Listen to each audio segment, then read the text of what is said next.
Miaravantsika rehetra amin'izao maraina ny alakamisy fa 7 ny volana jiona 2024 ny ampitson'ny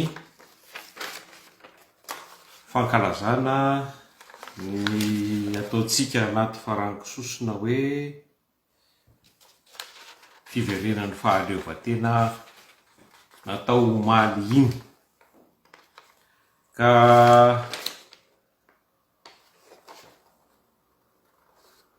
misy teny tsotra, misy ny atao hoe fitenenana hoe zaza tiana tsy tsiana rotsakazo, ary ny firenena tiana kosa dia tsy tsitsiana rotsateny, zany hoe tsorateny zany, tsorakazo, resaka fanitsiana, resaka kapoka, fanitsiana fa tsy famonoana. Efa tsy lamaody intsony moa ny kapoka akizy amin'izao fotoana, fa ny antsika ny ataontsika hoe ray aman-dreny mitondra ny firenentsika dia mikapoka ny vahoaka. Raha atao hoe ray aman-dreny ny atao hoe mpitondra dia efa raha malala ny fomba fanao amin'ny fanaovana jadona, fanerena, faneriterena ary famoretana amin'ny alalan'ny hery miaramila.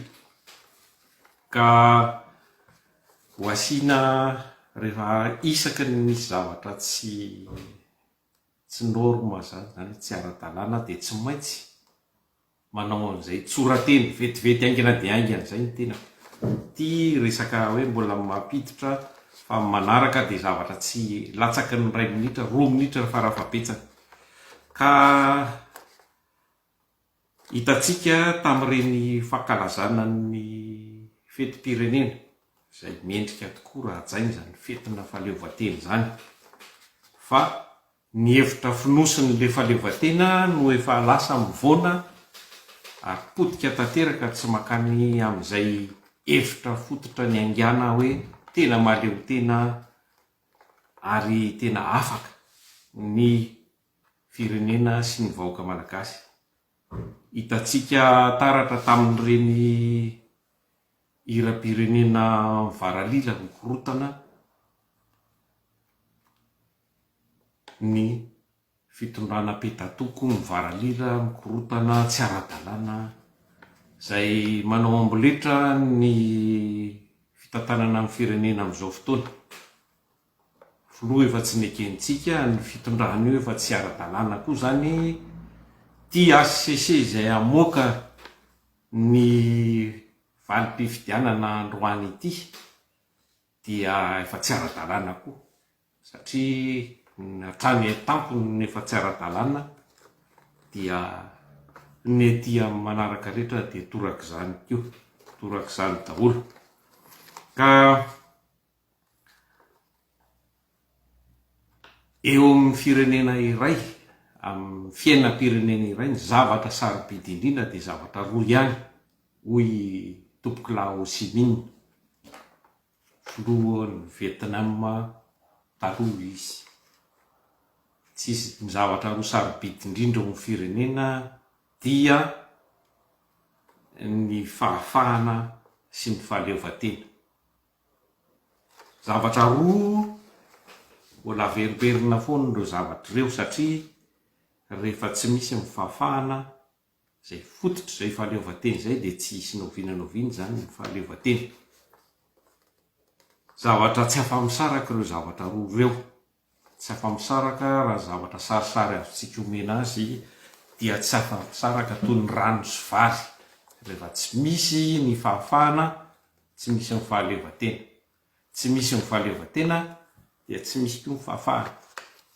Tsy misy afan'ireny tamin'ny andron'ny fanjanahantany ireny, Voatsindry, Boakeja, tsy malalaka ny vahoaka malagasy, ary zany niverina 480 taona aty aoriana nazahoantsika ny hoe fahaleovan-tena. Ka fahaleovatena inona no resahana sy ankalazaina raha ny vahoaka zay lazaina fa hoe masy mandidy raha vao mijery ny lalam-panorenana tsika dia avy hatrany ny zavatra hitantsika eo dia hoe ny vahoaka malagasy masy mandidy. Ka rehefa tsy manana an'izay masy mandidy azy zay le vahoaka malagasy zany tsy afaka mifidy malalaka, tsy misy teritery, tsy misy tsindry, tsy misy fandrahonana, tsy misy zao fividianana etsy sy eroa amin'ny fomba samihafa zao, ary tsy misy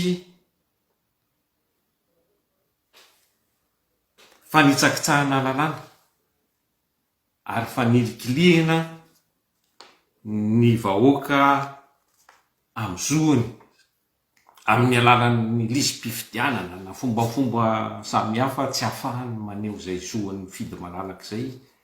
Dia fahaleovatena inona moa no resahantsika amin'izany? Fahaleovatena inona no resahantsika raha ny fitsarana hatrany amin'ny fitsarana faran'ny tampony indrindra dia ny HCC zany no tsy mahaleo teny ary tsy afaka mitsara ampahamarinana, zany hoe tsy afaka manaja ny marina, tsy afaka manameloka ny mpandika lalàna sy ny mpanao ratsy. Ka azo lazainy zany fa tsy misy ny fahaleovatena noho izay zavatra roa voalazako teo zay, satria raha mitsara araka ny rariny zany hoe fitsarana zany, indrindra zany fitsarana avy momba ny lalam-panorenana zany, na dia fahatsoana fandikan-dalàna ray fotsiny aza mazava sy voaporofo, dia tokony hitsana avy hatrany zay kandida nanao izany na nipoirana zany. Ohatra reny filoham-pirenena ianao efa miditra amin'ny rarahana toko, manindry ny mpiasam-panjakana, manindry ny vahoaka, manindry nyty rehetrarehetra ity hifidy, hisafidy izay olona afaka miara-miasa aminao. Tsy zany ny safidy malalaka, tsy zany ny fifidianana malalaka, ary zany dia efa nitsakitsahana ny zoan'ny vahoaka, zo hifidy malalaka ary fa nitsakitsahana ny lalam-panorenana. Ka io moa tsy filoham-pirenena amiko fa tokony efa nanidina tamin'ny resaka empêchement ny filoham-pirenena manao izany raha hoe filoham-pirenena tena izy marina. Ty moa ny antsika efa filoham-pirenena kadimborona, tsisy maha-filoham-pirenena azy intsony. Ivoaka le didim-pitsarana ty fitsarana tsy mahaleo teny ity zany, fitsarana milaza fa faratampony, haute cour constitutionnelle, na aloha manao ny hoe haute cour de la corruption, satria ilaza izy zao fa hoe tsy azo ivalozana ny didy avoakan'io HCC io. Amiko ny zavatra tsy azo ivalozana dia tsy misy afa-tsy ny didin'Andriamanitra irery ihany, satria zany Andriamanitra zany dia marina tsy azo kiana ary rariny raha tsy azo ivalozana ny didiny. Fa raha ity HCC tsy ahoanahoana ity dia resaka fanararaotam-pahefana fotsiny ary fanangejana vahoaka fotsiny ihany, fitaovana famoretana fotsiny ihany amin'ny alalan'ny fitsarana no zava-misy. Ka azo arina raha ity HCC ity dia ohatran'ireny akoho voafatotra, afatotra ho amidy efa lafo eny an-tsena ireny, satria zavatra baiko nomena azy fa tsy izy no mitsara mamoaka ny baiko. baiki-pitsarana, didy-pitsarana marina zany. Ka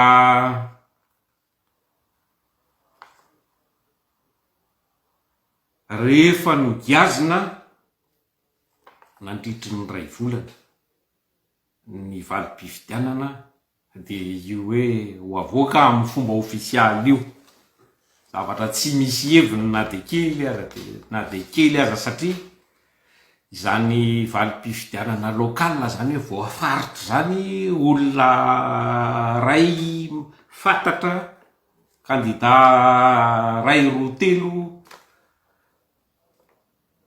fantatra mazava tsara, vita ny valim-pifidianana de fantatra eo hoe izany zany resaka hoe validation zany hoe famoahana azy amin'ny fomba ofisialy zany de tokony tsy oatra ny 3 andro zany efa lava be zany raha tena mampiatra ny lalàna marina ny HCC dia tsy oatra ny 2 andro raha be indrindra satria zay rehetra nandika lalàna de efa tokony tonga de éliminer, tonga de efa mihitsana avy hatrany. Fa matoa mbola nikionikionina nandaninandro ohatrin'io de efa mazava ho azy fa misy ketrika hafa atao, andanina ireo olona zay efa loham-bahoaka ary tsy tiany ny vahoaka intsony. Ka vokatr'izay dia vokatr'izay politika maloto zay dia olona tsy lanim-bahoaka velively zany maro anisa ao amin'ny anteny meram-pirenena malagasy. Zay moa ny efa zava-misy amin'izao fotoana ary zay no isan'ny fototra antony tsy mampandeha an'le firenena satria olona tsy lanim-bahoaka zany tsy afaka hitondra ny etaetam-bahoaka sy hiady ho an'ny tombotsoam-bahoaka, resaka daholo zany. Ka tsy hisy fahaleovan-teny zany satria zavatra tsy solombavam-bahoaka tsy maro anisa, tsy akatoavin'ny vahoaka, député voavidy ary tsy miraharaha vahoaka. Inona fahaleovan-tena inona no edina olo loatra an'izany? Fahaleovan-tena ny kibony sy ny paosiny no mahafaty azy satria olona efa voavidy hatrany amboloana ohatr'izany tsy antenaina hisolo tena ny vahoaka noviany, tsy antenaina hiaro ny tombotsoa am-bahoaka ary tsy antenaina hiaro ny tombotsoam-pirenena naoviany. Zavatra ho ataony voalohany indrindra dia ny fangatahana fisondrota-karama, ny 4x4 ohatran'ny mahazatra sy ny bizina, zay ny mamaky an'ireo. Ka feny zay voalaza zay dia rehefa olona tsy manjary, olona tsy ao amin'ny safidiny ohatr'izay no misolo tena azy dia vahoaka iravoravo tanana, ny vahoaka malagasy tsy motive ho ny fitenenana, tsy marisika satria tsy misy hafan'ny orinasa ny firenena. Ny vahoaka no mpiasa mavitrika mampandroso ny firenena io, fa rehefa vahoaka no firetanao, tsy ajainao tsy menao ny toerana sahazazy mahamasy mandidy azy dia mazava ho azy fa tsy androso noviana le firenena satria vahoaka tsy tompona andraikitra satria tsy anaiky ny tsirariny na ny zavatra tereniko masaka, tsy anaiky ny jadona noviana dia mazava ho azy fa mitohana ny firenena ohatran'izao zava-misy ankehitriny zao.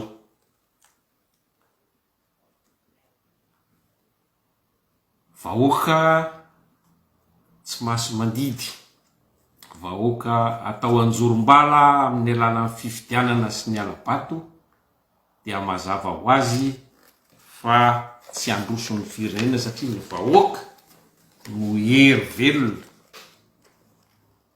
mampiakatra sy mampandroso an'io firenena io.